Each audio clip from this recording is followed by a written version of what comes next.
మూసి బాధితులతో మాట్లాడుతున్న మాజీ మంత్రి హరీష్ రావు ఇక్కడ దండం పెట్టి మరి వేడుకుంటున్నారు. సో ఎప్పటి నుంచో మేము ఇక్కడ నివాసం ఏర్పాటు చేసుకుని ఉన్నాం. సో ఆ నివాసానికి వాళ్ళ మార్క్స్ పెట్టేసి ఆ నివాసాన్ని కూల్చేస్తాం, అక్కడి నుంచి మీరు తరలి వెళ్ళిపోవాలంటే వాళ్ళకి ఎంత బాధ ఉంటుందో అది అనుభవించే వాళ్ళకు మాత్రమే తెలుస్తుంది. సో మనం ఈ ఫోటోగ్రాఫ్ మనం చూడొచ్చు. కూల్చడమే ప్రజాపాలన, పేదల ఇళ్లను కూల్చడమే ప్రజాపాలన, పేదలంటే కాంగ్రెస్కు ఎందుకంత కక్ష, మా ఇండ్లు కూల్చి మమ్మల్ని రోడ్డున పాలు చేయడమే సీఎం లక్ష్యంగా కనిపిస్తోంది, పేదల ఇండ్లను కూల్చడం కాదు, కబ్జాలు చేసి కట్టిన బడాబాబుల ఇండ్లను కూల్చాలి అంటూ ఒక గృహిణి, ఆమె పేరు జ్యోతి, ఆమె కూడా చాలా తీవ్రంగా ఫైర్ అవుతుంది. We want justice, say no to home demolition అనేది వార్త చూస్తున్నాం. కబ్జా కూరలం కాదు, పైసా కూడబెట్టి కట్టుకున్న ఇల్లు మాది, మేము కబ్జా కూరలం కాదు, 20 ఏళ్ళుగా ఇక్కడే ఉంటున్నాం, అన్ని అనుమతులు తీసుకొని కట్టుకున్న ఇంటిని కూలుస్తామంటే ఎలా, మా ప్రాణాలు పనంగా పెట్టైనా సరే మా ఇళ్లను కాపాడుకుంటాం, 10 రోజులుగా మమ్మల్ని తీవ్ర ఇబ్బందులు పెడుతున్నారు, ఏ రాత్రి ఎవరు వచ్చి ఇల్లు కూలగొడతారని భయంగా బతుకుతున్నామని ఒక బాధితురాలు చెప్తున్నారు. భూములు అమ్ముకొని కట్టుకున్నాం, పిల్లల భవిష్యత్తు ఉన్నత చదువుల కోసం గ్రామాల నుంచి వలస వచ్చి బతుకుతున్నాం, ఇక్కడ అద్దెలు కట్టలేక ఊర్లో ఉన్న భూములు అమ్ముకొని ఇక్కడ స్థలాలు కొన్నాం, ఆ సమయంలోనే అన్ని అనుమతులు తీసుకొని ఇల్లు కట్టుకున్నాం, మేము కట్టుకుంటున్న ఇల్లు బఫర్ జోన్లోనో ఎఫ్టీఎల్లోనూ ఉంటే ఎలా అనుమతులు ఇచ్చిండ్రు? ఎస్, ఇది కరెక్ట్ క్వశ్చన్ ఇది. ఎందుకంటే అన్ని అనుమతులు ప్రభుత్వ శాఖలు, వివిధ ప్రభుత్వ శాఖలు ఉంటాయి, ఆ ప్రభుత్వ శాఖల తర్వాత అనుమతులు ఇస్తేనే అక్కడ ఇల్లు కట్టుకోవడానికి అవకాశం ఉంటుంది. తద్వారా బ్యాంకు లోన్లు కూడా వస్తాయి. బ్యాంకు లోన్లు ఇచ్చినాక ప్రభుత్వ విభాగాలని అన్నీ కూడా పూర్తి స్థాయిలో పర్మిషన్లు ఇచ్చిన తర్వాత అది అక్రమం ఎట్లా అవుతుంది అనేది బాధితులు వేస్తున్నటువంటి ప్రశ్న. డబుల్ బెడ్రూమ్ వద్దు, లక్షలాది రూపాయలు పెట్టి ఖర్చు పెట్టి కట్టుకున్న ఇంటిని ఖాళీ చేసి పోతే డబుల్ బెడ్రూమ్ ఇల్లు ఇస్తామంటున్నారు, మీరు ఇచ్చే డబుల్ బెడ్రూమ్ ఇల్లు మాకు అవసరం లేదు, మా ఇంటికి ఖాళీ చేసే ప్రసక్తి లేదు, అవసరమైతే ప్రాణాలు తీసుకుంటాం కానీ ఇల్లు ఖాళీ చెయ్యం అనేది బాధితులు చెప్తున్నారు. సో అదే కాంగ్రెస్ పార్టీలోనే భిన్న వాదనలు కూడా వినిపిస్తున్నాయి. హైడ్రా సంగారెడ్డి జోలికి రావద్దు అంటూ మాజీ ఎమ్మెల్యే జగ్గారెడ్డి హెచ్చరిస్తున్నారు ఇదే కాంగ్రెస్ ప్రభుత్వాన్ని. తొందరపడి కూల్చొద్దు అంటూ PCC general secretary Addanki Dayakar మాట్లాడుతున్నారు. ఆస్తుల్ని కాపాడటం ప్రభుత్వ బాధ్యత అంటూ ఉప ముఖ్యమంత్రి బట్టి విక్రమార్క మాట్లాడుతున్నారు. అక్రమ నిర్మాణాలపై బుల్డోజర్లు వెళ్తే తప్ప ఐటీ పరిశ్రమల శాఖ మంత్రి శ్రీధర్ బాబు అడుగుతున్నారు. ఎస్, నిజంగా తప్పేం కాదు, నిజంగా ఆక్రమణలు ఎటువంటి పర్మిషన్లు లేకపోతే వాళ్ళకి ఏ రకంగా పద్ధతుల్లో వాళ్ళని ఒప్పించి అక్కడి నుంచి డెఫినెట్గా చేయించవచ్చు. కానీ అన్ని పర్మిషన్లు ఉండి, ప్రభుత్వ విభాగాల పర్మిషన్లు ఉండి, బ్యాంకు లోన్లు తీసుకొని ఎప్పటి నుంచో నివాసం ఉంటున్నటువంటి ఆ గృహాల వైపే ఆ జోలికి వెళ్లాల్సినటువంటి పని లేదు ఈ ప్రభుత్వానికి అనేదే. సో అందరూ అదే బాధితులు అదే చెప్తున్నారు. మేము ఎప్పటి నుంచో ఉన్నటువంటి మమ్మల్ని ఉన్న పలంగా మమ్మల్ని వెళ్ళగొడితే మేము ఎక్కడికి పోవాలి, మా బతుకులు ఏం కావాలనేది వాళ్ళు అడుగుతున్నారు. అయితే దీనికి సంబంధించినటువంటి వార్తలే వేరే పత్రికలో మనం చూస్తే హైడ్రా ఆచితూచి హైదరాబాద్లో కూల్చివేతలకు 2-3 వారాల తాత్కాలిక విరామం అనేది ఒక ఆంధ్ర జ్యోతిలో కనిపిస్తున్నటువంటి వార్త. నిరసనలు, హైకోర్టు జోక్యంతో ఉన్నత ఆదేశాలు, ఈ సమయంలో ఫిర్యాదులపైన క్షేత్రస్థాయి పరిశీలన. సో నిన్నటి నుంచి బీఆర్ఎస్ పార్టీ చాలా తీవ్రంగా దీన్ని పరిగణిస్తోంది. హైడ్రా బాధితుల పక్షాన మేము ఉంటాం, బుల్డోజర్ మీ ఇంటికి రాకంటే ముందే మేమే బీఆర్ఎస్ నాయకులుగా మీ దగ్గరికి వస్తామని ఏదైతే భరోసా కల్పించిందో, సో అప్పటి నుంచి దానిపైన ఆ బీఆర్ఎస్ ఒక లైన్ తీసుకున్న తర్వాత, పూర్తిగా బాధితుల పక్షాన నిలిచిన తర్వాత ప్రభుత్వ వైఖరిలో మార్పు వస్తున్నట్టుగా, కూల్చివేతల పైన ఒక మళ్ళీ పునరాలోచనలో పడుతున్నట్టుగా మనకైతే వార్తలు కనిపిస్తున్నాయి. దీనిపైన ఇంకా పూర్తిగా స్పష్టత రావాలి, పూర్తిగా అఫీషియల్గా ప్రకటన రావాలి. అయితే ఒక 2-3 వారాలు మాత్రం తాత్కాలికంగా విరామం ఇచ్చే అవకాశం ఉన్నట్టుగా మనకు కనిపిస్తున్నటువంటి వార్త. ఎస్, దీనికి సంబంధించినటువంటి వార్త సాక్షిలో కూడా మనం చూస్తున్నాం. కూల్చివేతలపై వెనక్కి అని వార్త చూస్తున్నాం. ప్రజాగ్రహంతో పేదల ఇళ్ల జోలికి వెళ్లే విషయంలో ప్రభుత్వం పునరాలోచన. నిన్న మాజీ మంత్రి హరీష్ రావుతో తమ గోడు ఎట్లా వెళ్ళబోసుకుంటున్నారో మనం చూస్తున్నాం. సో బాధితుల పక్షాన బీఆర్ఎస్ పార్టీ నిలిచింది. తెలంగాణ భవన్ బాధితుల పక్షాన ఉంటుంది, బాధితులకు భరోసా కల్పిస్తుందంటూ ఇక్కడ న్యాయ సహాయం కూడా పూర్తి ఉచితంగా ₹1 తీసుకోకుండా పేదలకు అందిస్తాం, బాధితులకు అందిస్తామని బీఆర్ఎస్ పార్టీ భరోసా ఇస్తోంది. సో అదే ఎక్కడ చూసినా కూడా బాధితుల రోదనలతో మనం చూస్తున్నాం. సో ఎందుకంటే ఒకటే కాంగ్రెస్ ప్రభుత్వంలోనే రకరకాల భిన్న వాదనలు వస్తున్నాయి, రకరకాల కామెంట్స్ మనం చూస్తున్నాం. పార్టీ ఒకటే, ప్రభుత్వం ఒకటే అయినా కూడా దాంట్లో కూడా హైడ్రా కూల్చివేతల విషయంలో రకరకాల ఒపీనియన్స్ ఉన్నాయి. సో ఇంత ప్రజా వ్యతిరేకత మూటగట్టుకుంటూ హైడ్రా ఎందుకు ముందుకు పోతుంది, ప్రభుత్వం ఎందుకు ఇంత మొండిగా వ్యవహరిస్తోంది? హైకోర్టు ఆదేశాలున్న ఇల్లు కూల్చిర్రు, ఎఫ్టీఎల్ బఫర్ జోన్లో లేకున్నా పడగొట్టిండ్రు. మీడియా సమావేశంలో బాధితులు ఆవేదన చెందుతున్నారు. భరోసా కోసం బీఆర్ఎస్ నీడకు తెలంగాణ భవన్కు కొనసాగుతున్న కూల్చివేతల బాధితుల రాక న్యాయం చేయాలని వేడుకోలు. బామర్దికి అమృతం, పేదలకు విషమా, లీగల్ నోటీసులకు బెదిరిపోయేది లేదు, న్యాయ వ్యవస్థపై సంపూర్ణ విశ్వాసం ఉంది, రాష్ట్రంలో ఆడబిడ్డల రోదన మంచిది కాదు, రేవంత్ని రాజీనామా తప్పదు. BRS party working president KTR. Yes, అది కూడా బాధితుల పక్షాన బీఆర్ఎస్ పార్టీ ఉంటుంది. ఎవరైతే హైదరాబాద్ ఉన్నారో, ఎవరైతే మూసీ సుందరీకరణ పేరుతో ఎఫెక్ట్ కాబోతున్నారో వాళ్ళందరికీ బీఆర్ఎస్ అండగా ఉంటుంది అనేది బీఆర్ఎస్ పార్టీ చెప్తుంది. మరొక వార్త మనం చూస్తున్నాం. మెట్రో వంకర టింకర మళ్ళీ మారిన రెండో దశ అలైన్మెంట్. పట్టాలు ఎక్కక ముందే మారిన మెట్రో 2 లెక్కలు. 70 నుంచి 116.2 కిలోమీటర్లకు ప్రతిపాదనలు. జనమేలేని ఫోర్త్ సిటీ వైపు రోడ్డు మళ్లింపు. కేంద్ర రాష్ట్ర భాగస్వామ్యంతో నిర్మాణం అని మనం వార్త చూస్తున్నాం. 32,237 కోట్లకు పెరిగిన అంచనా వ్యయం. రైట్. సో కాంగ్రెస్ అంటేనే వంకర టింకర్లు. ఏ ప్రాజెక్ట్ అయినా కూడా అలైన్మెంట్ మార్చడం, జనం లేని చోటుకు దాన్ని తీసుకెళ్లడం, తద్వారా మరి దాంట్లో ఒక కుంభకోణానికి పాల్పడ్డమా, మరొకట ఎవరి లబ్ధి కోసం అనే ప్రశ్నలు ఇవాళ మనకు కనిపిస్తున్నాయి. ఇప్పటివరకు రెండో దశలో మెట్రో క్యారిడార్లను ప్రతిపాదించినప్పుడు 2 మార్గాల్లో మెట్రో క్యారిడార్ను ఎయిర్పోర్ట్ టెర్మినల్ వరకు వెళ్లేలా ప్రతిపాదించారు. ఇందులో ఒకటి నాగోల్ నుంచి ఎల్బీనగర్, చాంద్రాయనగుట్ట, మైలార్దేవుపల్లి, జల్పల్లి P7 రోడ్డు మీదుగా విమానాశ్రయం లోపలికి, అదేవిధంగా ఆరాంఘర్, కొత్త హైకోర్టు, శంషాబాద్ మీదుగా ఎయిర్పోర్ట్ లోపలికి ప్రతిపాదించారు. ఇదిలా ఉండగానే మళ్ళీ మార్పులు చేసి నాగోల్ నుంచి ఇన్నర్ రింగ్ రోడ్డు మీదుగా ఆరాంఘర్, శంషాబాద్ మీదుగా ఎయిర్పోర్ట్ లోపలికి మెట్రో మార్గాన్ని తాజాగా ప్రతిపాదించమని మెట్రో ఎండీ ఎన్వీఎస్ రెడ్డి ప్రకటించారు. సో ఎవరి కోసం ఈ అలైన్మెంట్లు మారుతున్నాయి? మెట్రో ఎందుకు ఇన్ని అష్టవంకరలు తిరుగుతుంది? మెట్రో అయినా కూడా, RRR రీజనల్ రింగ్ రోడ్ అయినా కూడా ఎందుకోసం తిరుగుతున్నాయి? ఎవరి లాభం కోసం తిరుగుతున్నాయి? సో ఫోర్త్ సిటీ, అసలు ఫోర్త్ సిటీ అనేది అది ఒక ఊహాగానాలతో ఉన్నటువంటి సిటీ. ఆ ఫోర్త్ సిటీ ఎక్కడుందో తెలియదు, ఎవరి కోసమో తెలియదు. ఆ ఫోర్త్ సిటీలో అసలు జనమే లేనటువంటి ఫోర్త్ సిటీకి మెట్రో ఎందుకు? జనం ఎక్కడ ఎక్కువగా ఉంటే ఇప్పుడు ఒక రవాణా వ్యవస్థ ఏర్పాటు చేస్తే ఆ రవాణా వ్యవస్థ కొన్ని లక్షల మందికి ఉపయోగపడాలి. అటువంటి రవాణా వ్యవస్థని రూపొందిస్తే అది అందరికీ మంచిది. కానీ అసలు జనమే లేనటువంటి ఒక ఊహాగానంలో ఉన్నటువంటి ఒక ఫోర్త్ సిటీ ఏంటి? ఆ ఫోర్త్ సిటీకి మెట్రో ఏంటి? సో ఎందుకోసం ఈ మెట్రో అష్టవంకర్లు తిరుగుతోంది? మళ్ళీ మారిన రెండో దశ అలైన్మెంట్ మొత్తం 32,237 కోట్లకు పెరిగినటువంటి అంచనా వ్యయం. రెండో దశ మెట్రోలో ప్రతిపాదిత క్యారిడార్లు అష్టవంకర్లు తిరుగుతున్నాయి. రోజుకో మాట, పూటకో పాట అన్నట్టుగా రెండో దశ మెట్రోను మార్పులు చేర్పులు చేయడంతో రేవంత్ సర్కారు కాలయాపన చేస్తుంది తప్ప క్షేత్రస్థాయిలో మెట్రో పనులు మాత్రం పట్టాలెక్కడం లేదు. కాంగ్రెస్ ప్రభుత్వం అధికారంలోకి వచ్చి 10 నెలలు కావస్తున్నా రెండో దశ మెట్రో క్యారిడార్లు ఇంకా ఫైనల్ కాలేదు అనేది ఈ వార్త మనం చూస్తున్నాం. రైట్. మరొక వార్త చూస్తున్నాం మనం. రుణమాఫీ తర్వాతే రైతు భరోసా. మంత్రి తుమ్మల నాగేశ్వరరావు స్పష్టీకరణ. మాఫీ పూర్తిపై స్పష్టత కరువు. మరో వారంలో వరికోతలు, ఊసలేని రైతు భరోసా. మాఫీ మరిచిన సర్కార్. క్రాప్ లోన్ ఫ్యామిలీ గ్రూపింగ్ పూర్తి. 4.25 లక్షల కుటుంబాలు ఎదురు చూస్తున్నాయి. ఇంకా మిగిలిన 30 రకాల సమస్యలు. 2 లక్షల పైన రుణాలపై తేల్చని ప్రభుత్వం. సర్వేలపై అధికారులు, బ్యాంకర్లకు అస్పష్టత.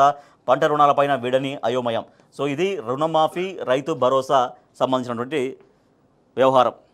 రుణమాఫీ ఇప్పటికీ పూర్తి కాలేదు. కొన్ని లక్షల మంది రుణమాఫీ కాక ఇంకా బ్యాంకర్ల చుట్టూ, అధికారుల చుట్టూ తిరుగుతున్నారు.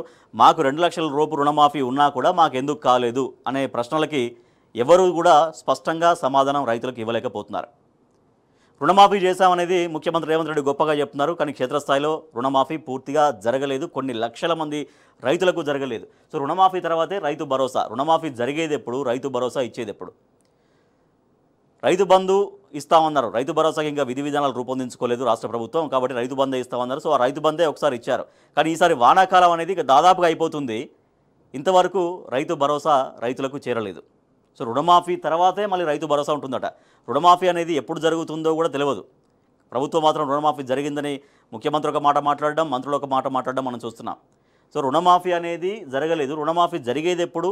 రైతు భరోసా వచ్చేది ఎప్పుడు? రైతు భరోసా ఏంటి? పంట పెట్టుబడి సాయం. అంటే పంట పండించడానికంటే ముందు, ఆ కాలానికంటే ముందు రైతుల అకౌంట్లలో పడితే దాంతో ఆ వ్యవసాయానికి అవసరమైనటువంటి మందులు, లేకపోతే దానికి సంబంధించినటువంటి ఇంకేవైనా కూడా వ్యవసాయ పనులకు దాన్ని ఉపయోగించుకోవాలి. కానీ మొత్తం పంటలన్నీ అయిపోయిన తర్వాత, కాలం అంతా అయిపోయిన తర్వాత రైతు భరోసా అసలు వేస్తారు అన్న నమ్మకం కూడా కనిపించని పరిస్థితి. మాఫీ మరిచిన సర్కార్. క్రాప్ లోన్ ఫ్యామిలీ గ్రూపింగ్ పూర్తి. 4.25 లక్షల మంది కుటుంబాలు ఎదురు చూస్తున్నాయి. ఇంకా 30 రకాల సమస్యలు మిగిలి ఉన్నాయంట. సో దాంతోపాటుగా రైతు బీమా కూడా ఒకటి ఉంది. రుణమాఫీ, రైతు భరోసా, రైతు బీమా. సో ఇవన్నీ కూడా పూర్తిగా పడకేసినట్టుగా కనిపిస్తోంది. ఇప్పటికీ లక్షలాది మంది రైతులు రుణమాఫీ కాక, రైతు భరోసా రాక చాలా ఇబ్బందులు పడుతున్నారు. ఇక మరొక వార్త మనం చూడొచ్చు. పొంగులేటి డాటా పైన విశ్లేషణ అనే వార్త మనం చూస్తున్నాం. పొంగులేటి శ్రీనివాసరెడ్డి దాదాపుగా 5 రకాల ఆర్థిక నేరాలపైన లోతైన పరిశీలన. 2 రోజుల సోదాల్లో కీలక డాక్యుమెంట్లు, పలు దస్త్రాలు, డిజిటల్ సామాగ్రి స్వాధీనం. పట్టుబడిన డబ్బు ఎలా వచ్చింది, ఎక్కడికి వెళ్తుందన్న అంశాలపై ఆరా తనయుడి క్రిప్టో ఖాతాలు లావాదేవీలపైన దృష్టి, లీకు వీరులను పట్టుకునేందుకు ప్రత్యేక బృందం, ఈడీ అధికారిక ప్రకటనపైన సర్వత్రా ఆసక్తి అని మరొక వార్త మనం చూడొచ్చు.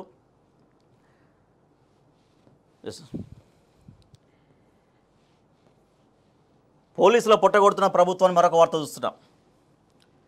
పెండింగ్లో 5 డిఏలు, సరెండర్లు, టీఏలు, అతిగతి లేని పీఆర్సీ ఎరియర్సు, జీపీఎఫ్, వైద్య బిల్లులు, దవాఖానల్లో పనిచేయని ఆరోగ్య భద్రతా కార్డులు, ఒక్కో పోలీసుకు సర్కారు బాకీ 3 లక్షల పైనే ఉంది. ప్రమోషన్లకు నోచని ఎందరో కానిస్టేబుల్ అని వార్త మనం చూడొచ్చు. సో గత బీఆర్ఎస్ ప్రభుత్వంలో పోలీసులందరినీ కూడా తమ కడుపులో పెట్టుకొని ఏ రకంగా ప్రభుత్వం కాపాడుకుంది అనేది ఇవాళ పోలీసులు గుర్తు చేసుకుంటున్నారు.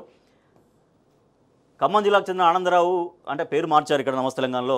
ఒక 15 నెలల క్రితం కానిస్టేబుల్కి ఉద్యోగం వచ్చింది. నేటికి కానిస్టేబుల్గానే విధుల్లో కొనసాగుతున్నారు. ప్రభుత్వం నుంచి రావాల్సినటువంటి 5 డిఏలు, 3 సరెండర్లు పెండింగ్లో ఉన్నాయి. పీఆర్సీ ఎరియర్స్ అతిగతి లేదు. బ్యాంకు నుంచి రుణం తీసుకొని కొంత అప్పు చేసి ఇల్లు పని మొదలుపెట్టాడు. ఇన్నాళ్ళు సలాం చేసిన చుట్టుపక్కల వాళ్ళు ఆయన అప్పుల భారం చూసి మర్యాద ఇవ్వడమే మానేశారు. సో అట్లా పోలీసులు చాలా ఇబ్బందులు ఎదుర్కొంటారనేది ఈ వార్త మనం చూడొచ్చు. సో పోలీసులకు సంబంధించినటువంటి వార్తే మనం మరొకటి కూడా చూడొచ్చు.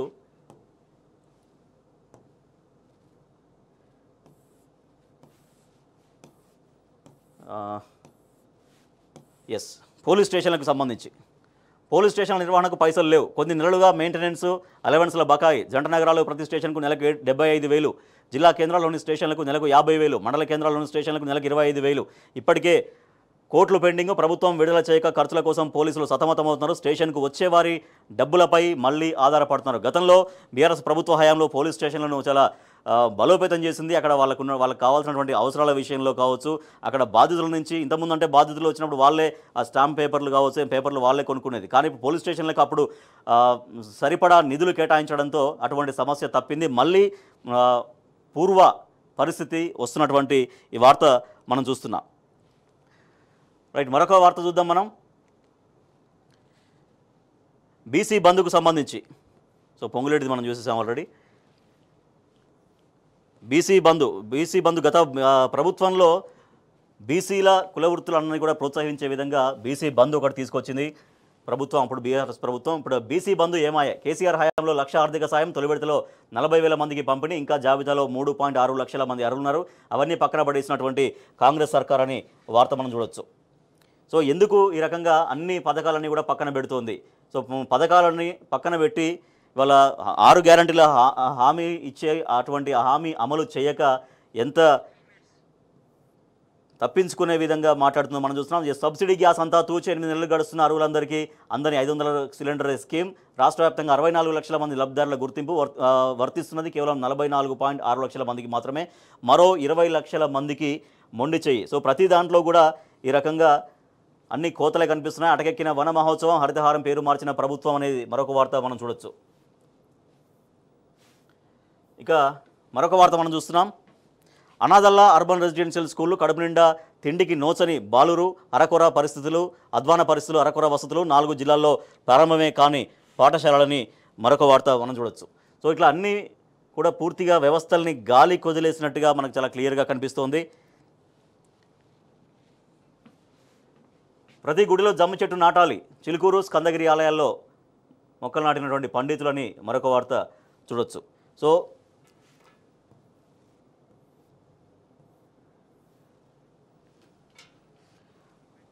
రైట్, సో ఇవి దినపత్రికలో వచ్చినటువంటి ప్రధాన వార్తలు. సో మరొక వార్త చూస్తున్నాం. బీసీ రిజర్వేషన్ అమలు చేసేదాకా పోరాడతాం, కులగణన చేపట్టకపోతే మళ్ళీ దీక్ష చేస్తా అని మరొక వార్త కనిపిస్తోంది.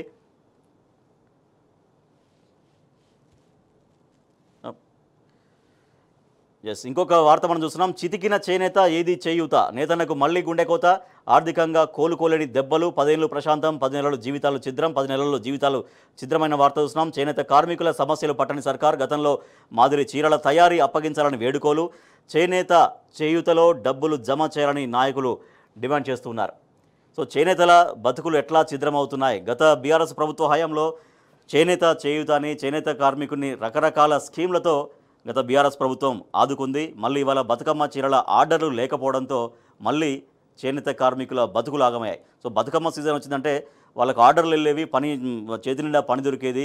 తద్వారా చాలా ఆత్మగౌరవంతో చాలా గౌరవంగా వాళ్ళు తమ జీవనాన్ని వెల్లదీసేది. కానీ ఇవాళ మళ్ళీ చేనేత బతుకులు ఛిద్రమయ్యే విధంగా ప్రభుత్వం ఎటువంటి స్కీమ్ను కూడా అమలు చేయట్లేదంటూ వాళ్ళు తొందరగా మమ్మల్ని ఆదుకోవాలి, ప్రభుత్వం మా పైన మమ్మల్ని పట్టించుకోవాలి, మా జీవితాల్ని బాగు చేయాలంటూ కూడా చేనేత కార్మికులు దీనంగా ఈ ప్రభుత్వాన్ని వేడుకుంటున్నటువంటి పరిస్థితి. మరొక వార్త చూస్తున్నాం. 400 రూపాయల ఇసుక 2000. టీజీఎండీసీలో భారీ కుంభకోణం. ప్రభుత్వ సంస్థల పేరుతో బుకింగ్, ఆన్లైన్ లొసుగులతో కృత్రిమ కొరత, లోడింగ్కు 1000 చొప్పున వసూలు. తెలంగాణ మినరల్ డెవలప్మెంట్ కార్పొరేషన్లో భారీ కుంభకోణం వెలుగు చూసింది. అధికారుల ఆమ్యామ్యాల కారణంగా 400 రూపాయలు టన్నుకు ఉన్నటువంటి ఇసుక ధర వినియోగదారుకు చేరేసరికి 2000 దాటుతోంది. వర్షాల సీజన్లో ఈ ధర మరింత పెరుగుతోంది. ఆన్లైన్లో లొసుగుల్ని ఆసరాగా అధికారులు, దళారులు కుమ్మక ఇసుక దందా యథేచ్ఛగా సాగిస్తున్నారు. కోట్లాది రూపాయల ప్రజల సొమ్మును జేబుల్లో నింపుకుంటున్నారు. సో ఇది ఇసుక పేరుతో టీజీఎండీసీలో ఒక భారీ కుంభకోణం జరుగుతోంది. సో మొత్తం అక్కడ అధికారుల లంచాలు లేకపోతే ఆమ్యామ్యాలు ఇవన్నీ ఉంటాయి కదా. సో దాంతో 400 రూపాయలు టన్నుకు రావాల్సిన ఇసుక వినియోగదారుడికి చేరేసరికి 2000 అవుతుంది. సో ఆ భారం అంతా వినియోగదారుడు మోయాల్సి వస్తుంది. సో ఇట్లా ఏ డిపార్ట్మెంట్ చూసినా కూడా మొత్తం కుంభకోణాల మయంగా కనిపిస్తోంది. సో కుంభకోణాలు చేసుకుంటూ ప్రభుత్వం ఏవైతే హామీలు ఇచ్చిందో ప్రజలకు, ఆ హామీలని పూర్తిగా గాలికి వదిలేసి, అంటే ఈ శాఖలపైన, విభాగాలపైన సరైన పర్యవేక్షణ లేకపోవడంతో ఫైనల్గా సఫర్ అయ్యేది ప్రజలే. సో ఇవి పత్రికల్లో వచ్చినటువంటి వార్తలు. వీటిపైన